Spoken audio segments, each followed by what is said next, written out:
Hi students, I hope you all are fine.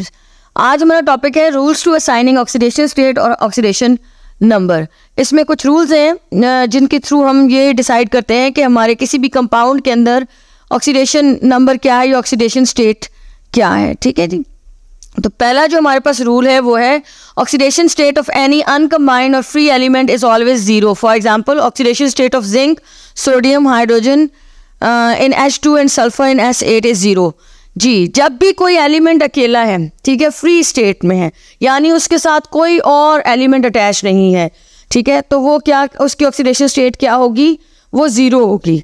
अब H2 जो है ना वो भी अनकम्बाइंड है, यानी उसके साथ H2 को आप ये कंसीडर मत करें कि इसके साथ हाइड्रोजन अटैच है। नो, फ्री मीन्स फ्री, कोई और एलिमेंट अटैच नहीं है। अनकम्बाइंड किसी एलिमेंट के बारे में जब हम कहते हैं कि अनकम्बाइंड है, इट मीन्स उस एलिमेंट का किसी और एलिमेंट के साथ कोई बॉन्डिंग नहीं है। तो ऐसे तमाम एलिमेंट जो फ्री है या जो अनकम्बाइंड है, उनकी ऑक्सीडेशन स्टेट हमेशा क्या होती है, वो ज़ीरो होती है। ये हमारा रूल नंबर 1 है। अब आप रूल नंबर 2 देखें। रूल नंबर 2 हमारे पास कुछ इस तरह से है। In simple ions, oxidation state is same as their charge. For example, oxidation state of sodium in Na plus and calcium in Ca+2 is 1 and 2. जितने भी सिंपल आइंस हैं, यानी अल्कली मेटल्स के जितने आइंस हैं उनके ऊपर +1 चार्ज होता है, अल्कलाइन अर्थ मेटल में +2 चार्ज होता है, थर्ड पीरियड जो एल्युमिनियम वाला है उसके ऊपर +3 चार्ज होता है।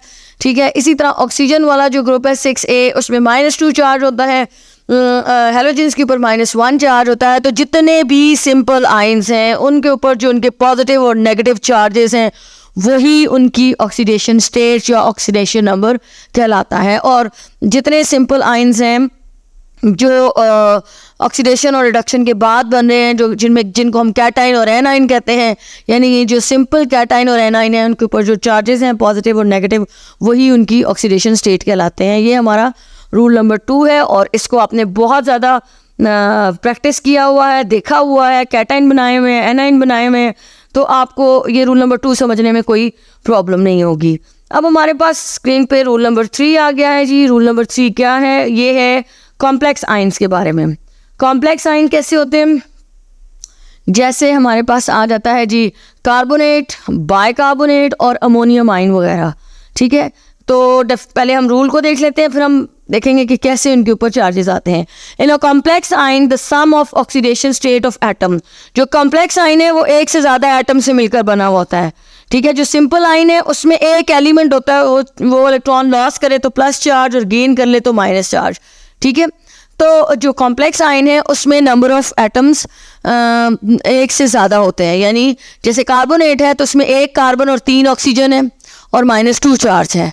बाइकार्बोनेट में एक हाइड्रोजन, एक कार्बन और 3 ऑक्सीजन हो गए। ठीक है, और -1 चार्ज आ जाता है। इसी तरह अमोनियम के अंदर जो है NH4 है, एक नाइट्रोजन, 4 हाइड्रोजन है और +1 चार्ज आ जाता है। तो कॉम्प्लेक्स आइन के अंदर अगर उसके रूल को देखें तो in a complex ion the sum of oxidation state of atoms is equal to the charge on their ion. दो एटम है, 3 एटम है कॉम्प्लेक्स के आइन के अंदर, ये 4 है, उन सब के चार्ज को ऐड करते हैं। चार्जेस को क्या करते हैं? ऐड करते हैं, उसका सम लेते हैं और जो फाइनल वैल्यू आती है उसको उस पूरे कॉम्प्लेक्स आइन के ऊपर हम लिख देते हैं। अभी यहाँ पर मैं आपको एक्सप्लेन करूँगी कि अमोनियम के ऊपर जो अमोनियम आइन है उसके ऊपर +1 कैसे आ जाता है, बाइकार्बोनेट के ऊपर -1 और कार्बोनेट के ऊपर -2 कैसे आ जाता है। इससे अब आपको अच्छी तरह क्लियर हो जाएगा कि हमारा रूल नंबर 3 क्या कहता है, कि कैसे, क्या मतलब है sum of oxidation states of atom equal to the charges on their ion. तो इस चीज़ को इन तीनों एग्जांपल्स के थ्रू मैं 1 by 1 एक्सप्लेन करने लगी हूँ। ठीक है, आइन CO3 - 2 और सामने सेकंड जो इसका फर्स्ट स्टेप में फॉर्मूला लिखा हुआ है, सेकंड स्टेप में आपके पास इन चार्जेस को, जो इस कॉम्प्लेक्स आइन के अंदर जितने भी एलिमेंट्स हैं उनके चार्जेस को मैंने उनका सम फाइंड आउट किया हुआ है। ठीक है, +4 फॉर कार्बन, -2 फॉर ऑक्सीजन, और ऑक्सीजन के 3 एटम है तो -6। ओवरऑल ऑक्सीजन का चार्ज इस वक्त -6 है और कार्बन का चार्ज +4 है। ठीक है, तो अगर हम टोटल इसका सम करते हैं तो हमारे पास जो बाकी बचता है, जो रिमेनिंग चार्ज आ जाता है, वो -2 है, जो कि हम इस कॉम्प्लेक्स आइन के ऊपर मेंशन कर देते हैं। तो ये हमारे पास इस तरह से ऑक्सीडेशन स्टेट आ जाती है कॉम्प्लेक्स आइंस की। अब हमारे पास नेक्स्ट एग्जांपल है बाइकार्बोनेट की, ठीक है। उसमें पहले बाइकार्बोनेट या हाइड्रोजन कार्बोनेट जो आइन है, कॉम्प्लेक्स आइन, इसका फॉर्मूला है HCO3-1। अब ये -1 चार्ज इसके ऊपर कैसे आता है?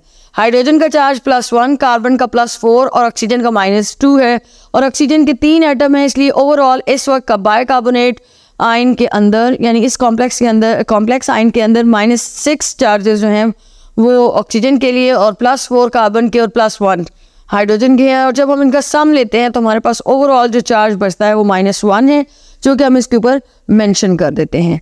ये दोनों जो एग्जांपल थी ये -1 और -2 चार्ज ऑक्सीडेशन स्टेट के साथ थी। अब आ जाते हैं अमोनियम आइन की तरफ, और अमोनियम के ऊपर है +1 चार्ज।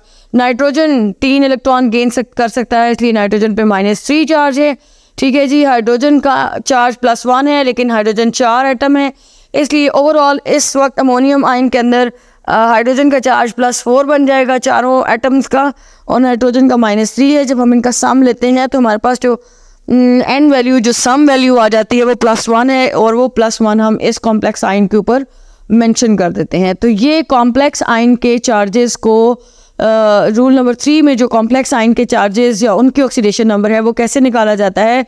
कॉम्प्लेक्स आइन के अंदर जितने एटम हैं उन एटम के चार्जेस को अलग अलग हम क्या करते हैं, मेंशन करते हैं, और उनका सम लेते हैं, और जो फाइनल वैल्यू आ जाती है उसको चार्ज के ऊपर, उस कॉम्प्लेक्स आइन चार्ज को कॉम्प्लेक्स आइन के ऊपर मेंशन कर देते हैं, और वो उसकी उस कॉम्प्लेक्स आइन की ऑक्सीडेशन स्टेट वो चार्ज बन जाता है, ठीक है। मुझे उम्मीद है कि आपको ये रूल नंबर 3 की जो चार्जेस कॉम्प्लेक्स आइन के जो ऑक्सीडेशन स्टेट्स हैं वो कैलकुलेट करनी आ गई होंगी। ये बात जो रूल में लिखी हुई है वो आपको समझ आ गई होगी। अब आ जाते हैं जी रूल नंबर 4 के ऊपर। रूल नंबर 4 हमारे पास क्या है? ये है हमारे पास कंपाउंड्स के बारे में, कि कंपाउंड्स न्यूट्रल क्यों होते हैं। तो अब हम देखते हैं कि कैसे हमारे पास जो है वो ये वाला रूल हम इसको कैसे समझ सकते हैं। The oxidation number of each of the atom, जैसे हमारे पास कोई भी कंपाउंड हो, आयरन ऑक्साइड हो, सोडियम क्लोराइड हो, कोई भी कंपाउंड हो, तो हम उसको वो न्यूट्रल कंपाउंड बेसिकली क्या होते हैं, न्यूट्रल होते हैं। तो ये रूल क्या कहते हैं? The oxidation number of each of the atom in a molecule और compound is counted separately and their algebraic sum is 0। कि कंपाउंड के अंदर जितने भी एलिमेंट हैं सबके चार्जेस को अलग अलग मेंशन करने के बाद उन सारे चार्जेस को ऐड अप कर लेते हैं, और फाइनल रिजल्ट हमेशा 0 होता है, इसलिए हर कंपाउंड जो है वो न्यूट्रल होगा, ठीक है। अब ये जो रूल है, ये जो मैंने बात बोली है, इसको मैं थ्रू एग्जांपल जो है वो आपके सामने अभी बताते हूँ। जैसे कि आयरन ऑक्साइड के केस में यहाँ पर आपको सामने स्क्रीन पे नज़र आ रहा है कि आयरन ऑक्साइड एक न्यूट्रल कंपाउंड है, ठीक है। इसमें आयरन और ऑक्सीजन के चार्जेस को हमने मल्टीप्लाई करना है इनके नंबर ऑफ एटम से। ऑक्सीजन का जो चार्ज है वो -2 है, और Fe2O3 के अंदर 3 ऑक्सीजन के एटम हैं, यानी जो तीनों एटम हैं उनके चार्ज को -2 से मल्टीप्लाई करेंगे तो ओवरऑल इस वक्त ऑक्सीजन का चार्ज आयरन ऑक्साइड में -6 है। इसी तरह अगर आप उसमें देखें, आयरन में देखें, तो वो इस वक्त +3 स्टेट में एग्जिस्ट कर रहा है, और 2 आयरन एटम्स हैं, मल्टीप्लाई करेंगे तो आयरन के ऊपर टोटल चार्ज +6 है। अब +6 और -6 इक्वलेंट हो जाते हैं 0 के, तो ओवरऑल आयरन ऑक्साइड क्या हो जाता है, न्यूट्रल हो जाता है। इसी तरह सोडियम क्लोराइड में देखें कि सोडियम के ऊपर +1 और क्लोरीन के ऊपर -1 है, दोनों के चार्जेस को यानी प्लस और माइनस को ऐड अप करें तो सम हमारे पास 0 आएगा। तो अकॉर्डिंग टू रूल नंबर 4 किसी भी कंपाउंड के ऊपर जब भी हम ये रूल अप्लाई करेंगे, यानी उनकी ऑक्सीडेशन स्टेट्स को अलग अलग मेंशन करके फिर ऐड करेंगे, सम लेंगे, तो हमेशा वैल्यू रिजल्ट वैल्यू 0 आएगी। इसका मतलब ये होता है कि कंपाउंड क्या है, न्यूट्रल है।